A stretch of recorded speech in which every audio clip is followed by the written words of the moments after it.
ಪ್ರಧಾನಿ ನರೇಂದ್ರ ಮೋದಿಗೆ ಕೃಷ್ಣ ಜನ್ಮಾಷ್ಟಮಿ ಮರೆಯದ ನೆನಪುಗಳಲ್ಲಿ ಒಂದು. ಜೊತೆಗೆ ಗುಜರಾತಿನ ಆ ಪಟ್ಟಣವು ಜನ್ಮಾಷ್ಟಮಿ ಎಂದು ಮೋದಿಯನ್ನ ತಪ್ಪದೆ ನೆನಪಿಸಿಕೊಳ್ಳುತ್ತೆ.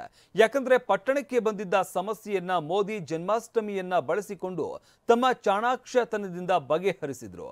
ಹಾಗಾದ್ರೆ ಆ ಸಮಸ್ಯೆ ಏನಾಗಿತ್ತು, ಮೋದಿ ಬಗೆಹರಿಸಿದ್ದು ಹೇಗೆ ಅನ್ನೋದನ್ನ ತೋರಿಸ್ತೀವಿ ನೋಡಿ.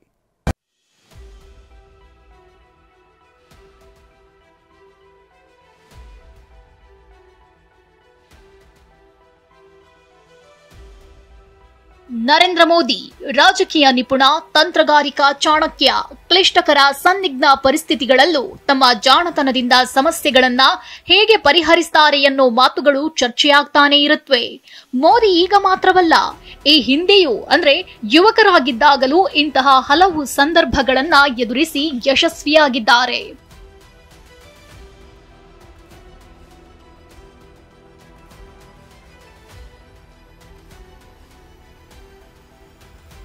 ಅದು 1984ರ ಜನ್ಮಾಷ್ಟಮಿ ಸಮಯ.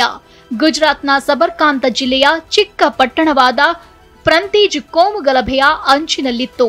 ಹಿಂದೂ ಸಮುದಾಯದಲ್ಲಿ ವ್ಯಾಪಕ ಭಯವನ್ನ ಉಂಟುಮಾಡಿತ್ತು. ಜನ ಕೂಡ ಕುಟುಂಬ ಸಮೇತರಾಗಿ ಗುಳೆ ಹೊರಡಲು ಸಿದ್ಧರಾಗಿದ್ರು.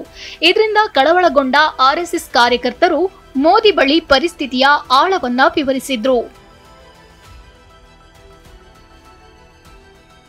ಪ್ರಂತೀಜ್ಗೆ ಭೇಟಿ ನೀಡಿದ ಮೋದಿ ಬಡಿ ಭಾಗೋಲ್, ನಾನಿ ಭಾಗೋಲ್ ಎಂಬ 2 ಪ್ರದೇಶಗಳಲ್ಲಿ ಸಭೆಗಳನ್ನ ನಡೆಸಿದ್ರು. ಈ ಸಮಾವೇಶಗಳಲ್ಲಿ ಹಿಂದೂ ಸಂಘಟನೆಗಳು, ಸಾಮಾಜಿಕ ಗುಂಪುಗಳು, ಆಧ್ಯಾತ್ಮಿಕ ಸಂಘಟನೆಗಳು ಮತ್ತು ಆ ಪ್ರದೇಶದ ಪ್ರಮುಖ ವ್ಯಕ್ತಿಗಳು ಸೇರಿದ್ರು.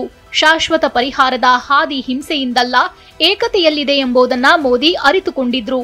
ಹೀಗಾಗಿ ಕೆಲವೇ ದಿನಗಳಲ್ಲಿದ್ದ ಕೃಷ್ಣ ಜನ್ಮಾಷ್ಟಮಿಯನ್ನ ಉತ್ತಮವಾಗಿ ಬಳಸಿಕೊಂಡ್ರು. ಆ ದಿನ ಒಗ್ಗಟ್ಟು ಪ್ರದರ್ಶಿಸಲು ಅವಕಾಶವನ್ನಾಗಿ ಬಳಸಿಕೊಳ್ಳುವಂತೆ ಮೋದಿ ಸಲಹೆ ನೀಡಿದ್ರು.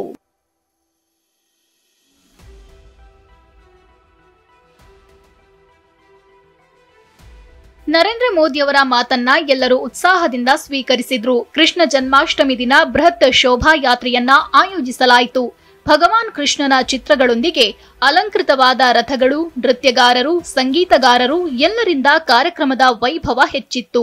ಶೋಭಾಯಾತ್ರೆಯಲ್ಲಿ ಜಾತಿ ಪಂಗಡಗಳ ಭೇದವಿಲ್ಲದೆ ಹಿಂದೂ ಸಮಾಜದ ಪ್ರತಿಯೊಂದು ವರ್ಗದವರು ಭಾಗಿಯಾಗಿದ್ರು. ಇಡೀ ಪಟ್ಟಣದಲ್ಲಿ ಒಗ್ಗಟ್ಟಿನ ಪ್ರದರ್ಶನವಾಗಿತ್ತು.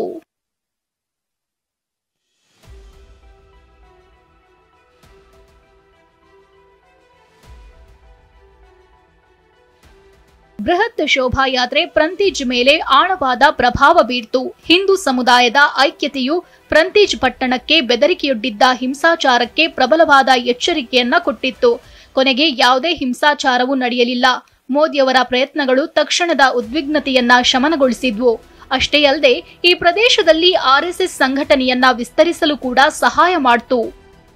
Bureau report, TV9.